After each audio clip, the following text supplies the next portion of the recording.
Hello and welcome to Gunnar Weiskamp's web development. Today, lesson 7, we're doing C# arrays, having a look at looking at what arrays are in C# and how we can use them. Yes, that's always quite useful to know, isn't it?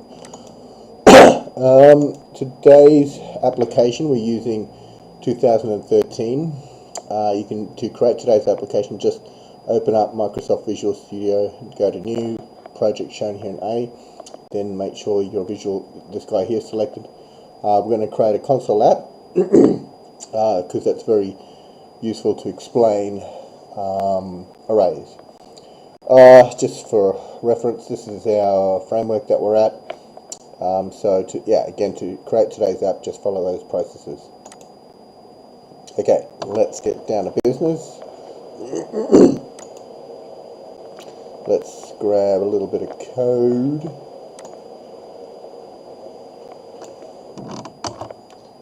And now, let's go to Visual Studio. So you can see on the right here, it's just a simple console app, nothing fancy in it. Pretty straightforward stuff. So what do we got here? Let's see for our first line here. So this is an array. What makes an array is this little definition guy here, the expression. It's an integer array, which means it'll hold numbers. So on that, what is an array? It's an object which can hold multiples of another object. So this object is an int object. It can hold multiples of ints, which it's going to do here. It's going to hold all these numbers here, 1, 2, 3. This is one way of instantiating the values within this array. So this is one way of putting these values into an array.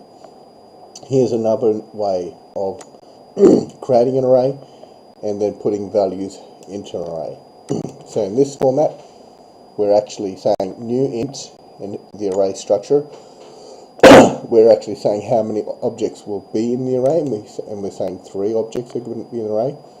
And here we're setting the values of the array. So this array is going to hold the numbers 1, 2, and 3. So those are the two. That's what an array is, and that's a different way of instantaneous putting values into an array. Like I said, arrays can be of different types. Array equals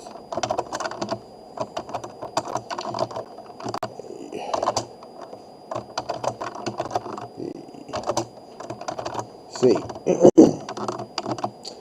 So this is just an array of string type. So again, an array can be of different data types as well. We won't stick around with that code here. So we'll just run this. The values will be printed here and out on the screen. This is our first array that we're going to use here, which is referenced here. And this is the second array, which is referenced here. Let's see what comes up on the screen.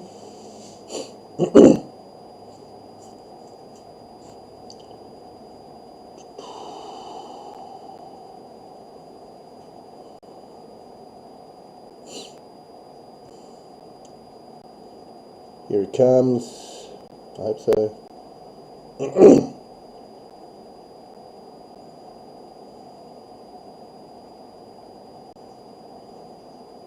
There we go, 1, 2, 3, and 1, 2, 3, because and that line printed in the middle, which is here, just to see the different arrays come into play. So I just wanted to show you this process here, which is commented out.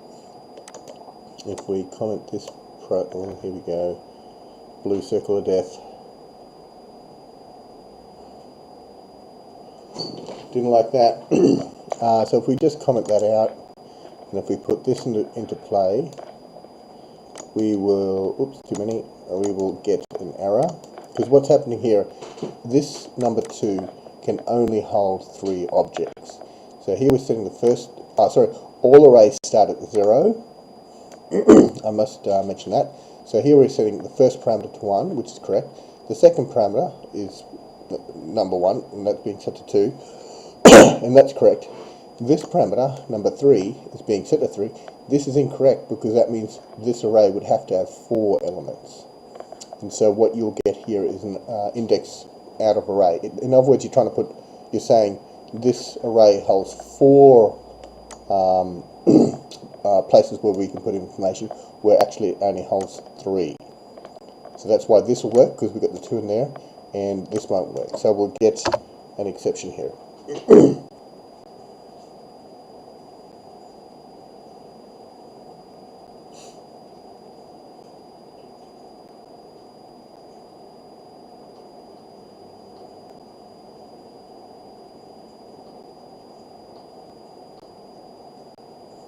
Come on, machine.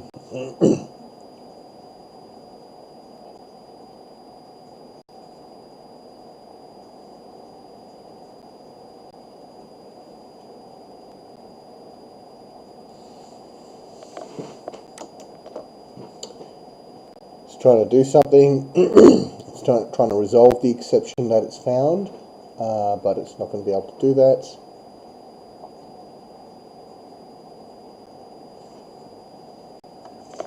Come on, anytime now. There we go. Indexes outside the bounds of the array. You might get that a lot when you're working with arrays. Obviously there's been a typo. That should be 2, like this one, and then it would work. Okay, so let's get our next sample of code.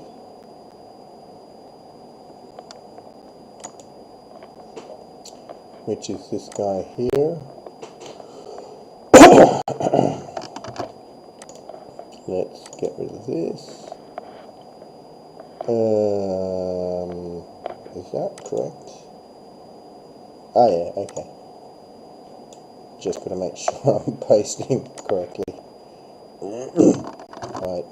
In this, we're just demonstrating that arrays can be used classes can be used with inside arrays as well. So we've created our class here called dogs. It's got a parameter of dog name, and we're going to use it in an array fashion. It's going to be 3 in our array. The only thing when creating an instance for the array here, there's some different syntax that you've got to apply for it. So each array, each element in the array has to be created against a dog class, and then we've got to pass it, in this case, the name of the dog name, Fido, Daisy and Roger, and we will all be good. So obviously here in our right line we've got to reference the dog name to get the dog name, and it'll then appear up on the screen. Let's see if that works.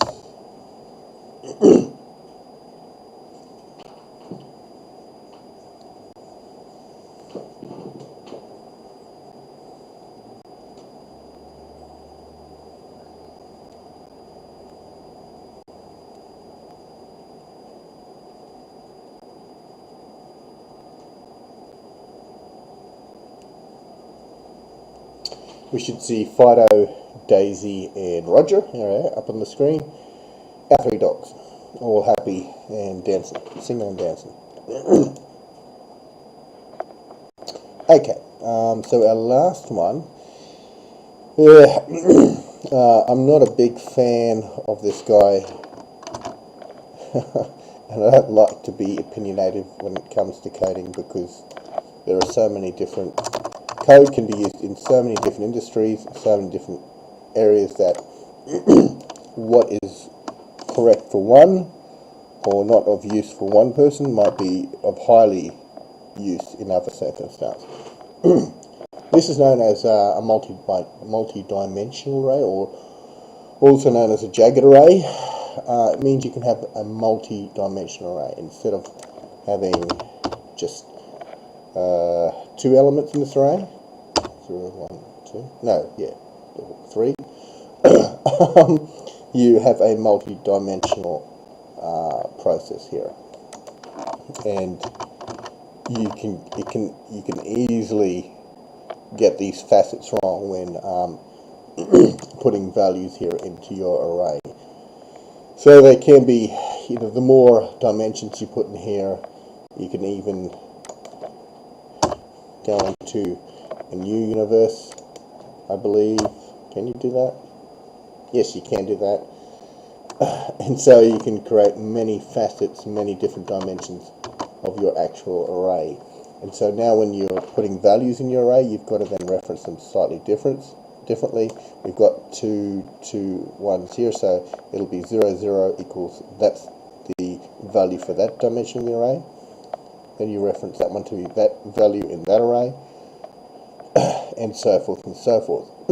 So it can be, doing this sort of programming, it can be easy to get typos, easy to get information in the wrong elements, and that's why I'm saying, while this might be appropriate in some areas, you've then obviously got to be careful of how you handle and put your information in the correct elements. Alright, let's see if that comes up.